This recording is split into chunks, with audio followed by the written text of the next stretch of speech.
Hey everyone, I'm Margaret, 25 years old and an aspiring artist. Never in my wildest dreams did I imagine I'd be sharing a story about how my own grandmother tried to burn me with boiling water. But here we are. It all started 2 years ago when my mom Sarah passed away. She was my best friend, my rock, and losing her felt like a piece of my soul had been ripped out. The only thing that gave me comfort was the beautiful collection of jewelry she left behind. Each piece carried a memory, a story. After Mom died, I stayed in the family home with my grandma Martha. At first, it was comforting, like having a small part of Mom still with me. But things started to get strange when Frank entered the picture. "Margaret, dear, have you met Frank? He's such a gentleman," Grandma said one day, smiling brightly. I forced a smile back. "Nice to meet you, Frank." Frank, a charming 60-year-old widower, started visiting more frequently. I wanted to be happy for Grandma, but something about him just didn't sit right with me. My best friend Zoe noticed too.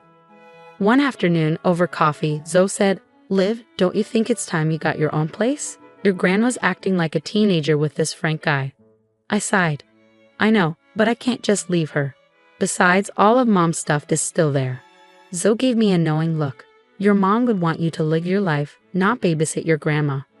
She had a point, but I felt like I needed to stay. Work was my only escape.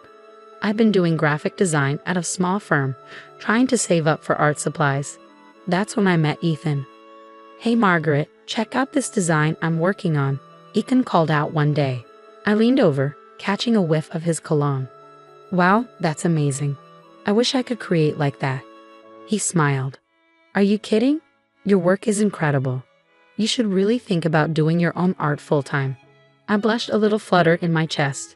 Ethan saw the artist in me that I was trying to bring out, but every time I thought I was moving forward, something at home pulled me back. Like when I met Frank's son, Derek, at a family dinner. "So Margaret," Derek said, glancing between me and his dad. "How long have Frank and your grandma known each other?" I shrugged. "A few months, I guess." "Why?" His expression tightened. "No reason. Just curious." His tone made me uneasy, but before I could ask more, Grandma burst into the room. "I have wonderful news, everyone," she exclaimed, beaming. "Frank and I are getting married." The room fell silent, and it felt like I'd been punched in the stomach. "Married? Grandma, isn't this a bit sudden?" I asked, shocked. She waved me off. "Oh, pish posh. When you know, you know." As everyone congratulated them, I couldn't shake the growing dread. Something was very wrong, and I had no idea how bad it was about to get. In the weeks following Grandma's engagement announcement, everything spiraled into chaos. One afternoon, I overheard her on the phone, her voice tense. "I'll get the money, I promise. Just give me more time." When I asked her about it, she snapped at me. "It's none of your business, Margaret. Can't an old woman have some privacy?" I backed off, but my suspicions only grew. Then things got worse. I noticed that Mom's antique locket was missing from my dresser. "Grandma, have you seen Mom's locket?" I asked, trying to keep calm. She avoided eye contact. "Oh, that old thing. I must have moved it while cleaning. Don't worry about it." But I was worried. I called Zoe in a panic. "Zoe, I think Grandma's up to something shady. Mom's jewelry is disappearing, and she's acting all secretive about money." Zoe paused. "That doesn't sound good. Liv, want me to dig around?" A few days later, Zoe called with some disturbing news. "Liv, you're not going to like this. Your grandma's drowning in debt. And that Frank guy? He's been known to cozy up to wealthy widows and disappear with their money." My stomach dropped. "Oh God, Zoe, what do I do?" She replied, "Keep your eyes open. We need solid proof." For the next week, I watched Grandma closely. The final straw came when I saw her sneaking out early one morning with Mom's jewelry box tucked under her arm. I followed her to a shady pawn shop, and there she was, selling off piece after piece of my mother's jewelry. I couldn't hold back any longer. "Grandma, what are you doing?" I shouted as I burst into the shop. She turned, guilt and anger flashing across her face. "Margaret, you followed me. How could you?" "That's Mom's jewelry. It's all I have left of her." I cried, my voice trembling with hurt and anger. Her eyes hardened. "You don't understand. Frank and I need the money for our new life together. Your mother would have wanted me to be happy." By selling her memories, by lying to me, I was shaking with disbelief and rage. "You ungrateful child," she spat. "After everything I've done for you." She grabbed a kettle of boiling water from behind the counter, Before I could react, she hurled it at me. Searing pain exploded across my arm and shoulder, and I screamed, stumbling backward into a glass display case, the shattering glass mixing with my cries of agony. I looked up at Grandma's face. There was no concern, no regret, just cold, hard anger. As I crumpled to the floor, clutching my burned arm, one thought crystallized in my mind. The grandmother I had known and loved was gone. In her place stood a stranger, someone who had shattered the last shred of trust between us. The pawn shop owner rushed back in, yelling about calling an ambulance, but my focus was on Grandma Martha, gathering up the jewelry with trembling hands. In that moment, as the searing pain threatened to pull me under, I made a silent vow. This betrayal wouldn't break me. It would be the fuel I needed to reclaim my life and my mother's legacy, no matter the cost. The next few weeks were a blur of hospital visits, police reports, and tears. The burns on my arm and shoulder were healing, but the emotional scars, those ran deep. Zoe was my rock. "You're staying with me," she insisted, helping me pack up my things from Grandma's house. No arguments. I didn't have the energy to fight her. As we loaded the last box into Zoe's car, Grandma Martha came out, her voice trembling. "Margaret, please, can we talk?" I couldn't even look at her. "There's nothing to talk about. You made your choice." A few days later, I got a surprising call from Derek, Frank's son. "Margaret, it's Derek. I heard what happened, and I'm so sorry. There's something you need to know about my dad."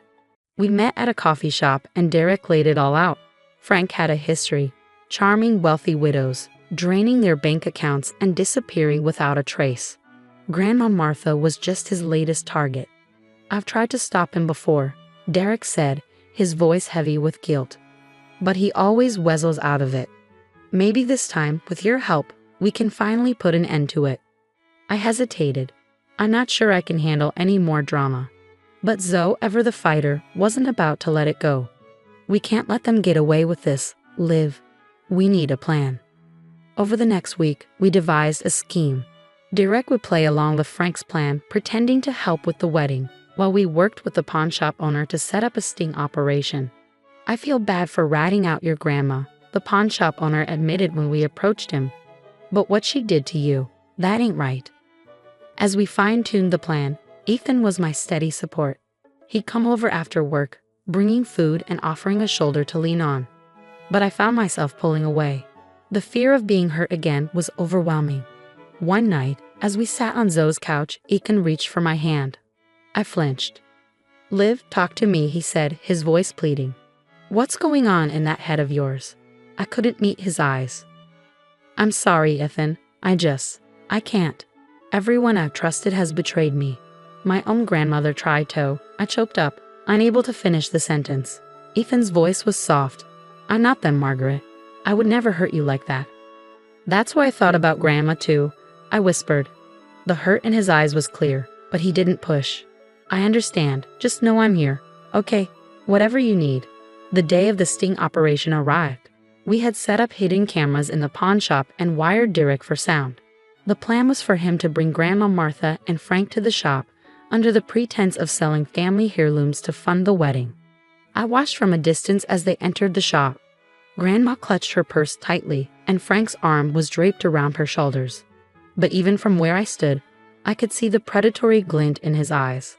As the door closed behind them, I took a deep breath. Whatever happened next would change everything. I just hoped we were ready for it. The day of reckoning finally arrived, and I stood in the back of the packed courthouse, heart racing as the judge read out the verdict. Frank's smug smile vanished as the words "guilty on all counts" echoed through the room. After the trial, I left my grandmother's house for the last time, finishing the final bit of packing. As I glanced up, I saw Grandma watching from the window. Our eyes met briefly before she quickly drew the curtains.